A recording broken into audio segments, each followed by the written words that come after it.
Une centaine de personnes rassemblées au colloque régional du cancer du sein et deuxième duel de la 117 pour nos équipes de la LHJMQ. Voici ce qu'on a pour vous aujourd'hui.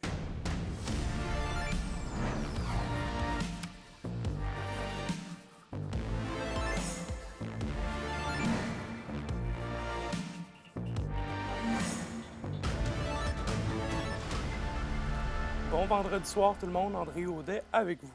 Se rassembler pour sensibiliser et se soutenir, c'était le but du 6e colloque régional sur le cancer du sein qui avait lieu à Rouyn-Noranda aujourd'hui. Et Roxane Caillouette y était.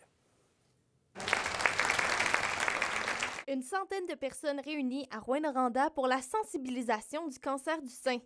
Pour l'organisme Au sein des femmes qui organise le colloque régional, il est important de souligner ce type de cancer alors que chaque jour au Québec, 22 femmes reçoivent ce diagnostic. On trouvait ça vraiment important d'apporter de l'information scientifique et pertinente ici en région.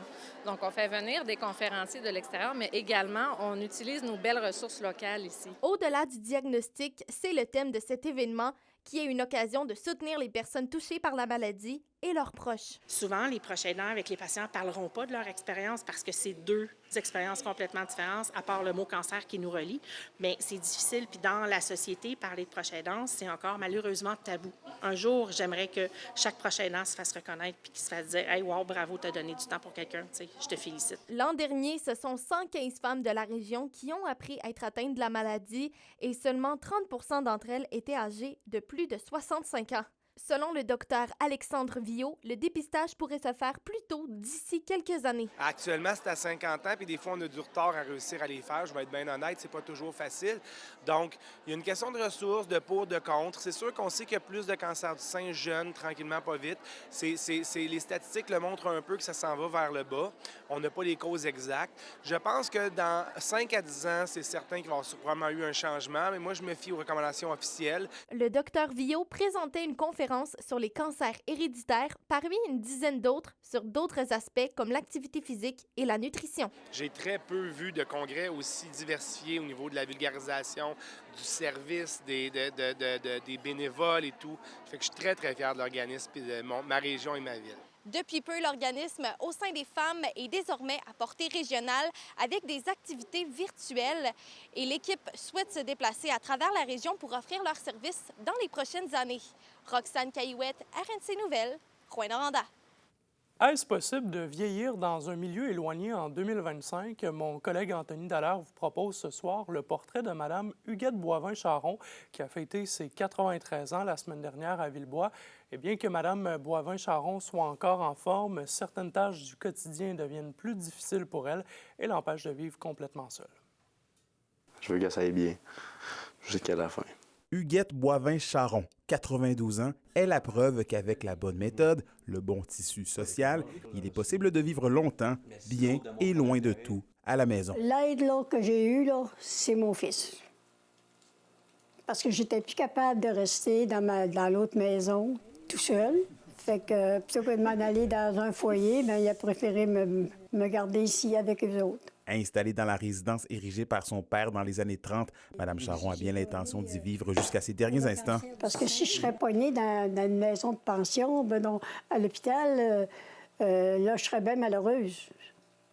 Tandis que là, ici, là, on est bien. Ce souhait est possible grâce à l'aide de l'un de ses 7 enfants, assisté de l'un de ses 16 petits-enfants qui sont toujours presque à portée de voix. Bon, on est allé chercher l'aide qu'on pouvait avoir, mettons, de santé services sociaux. Hein. Avoir un infirmier qui vient au moins une fois par semaine. Après ça, son médecin qui vient la visiter.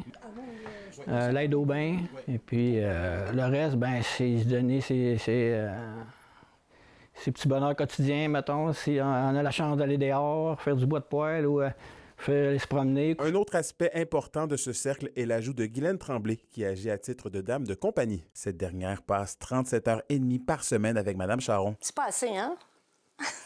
Ça doit. C'est donc du lundi au vendredi, de 9h à 16h30, que Guylaine Tremblay accompagne Mme Charron comme une bénéficiaire, voire même comme une sœur. Ah, on a plein de projets. Parce que Mme Charon là, est autonome. Là. Puis là, elle est en train de nous montrer à faire des mots croisés. J'en ai jamais fait. J'en fais avec elle, des mots croisés. Oui, il faut des personnes comme nous. C'est ça qui fait qu'on les garde dans la maison ici, dans les régions éloignées. Puis c'est important. Puis ce qui se passe ici, il reste ici. Ah oui, ça, on l'a bien dit, là, c'est comme au chalet. Là, hein? Selon la Régie de l'assurance maladie du Québec, le montant total des services d'aide à domicile diffère d'une personne à l'autre. Toutefois, plusieurs programmes d'aide et des crédits d'impôt sont disponibles. Toujours selon la RAMQ, les tarifs en 2023 d'une chambre individuelle dans un CHSLD public peuvent s'élever jusqu'à 2079,90 $ par mois.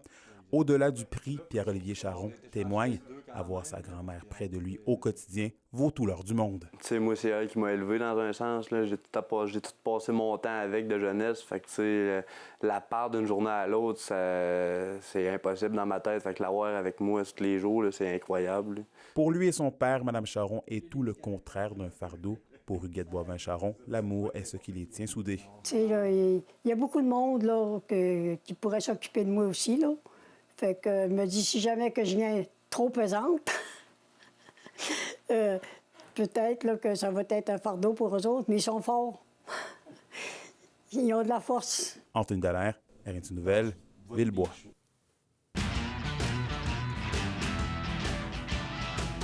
Au sport, les équipes de l'ALH-JMQ de la région sont de retour à l'action. D'ailleurs, les deux formations qui vont croiser le fer ce soir, Olivier Morin nous met la table à quelques heures de cet affrontement.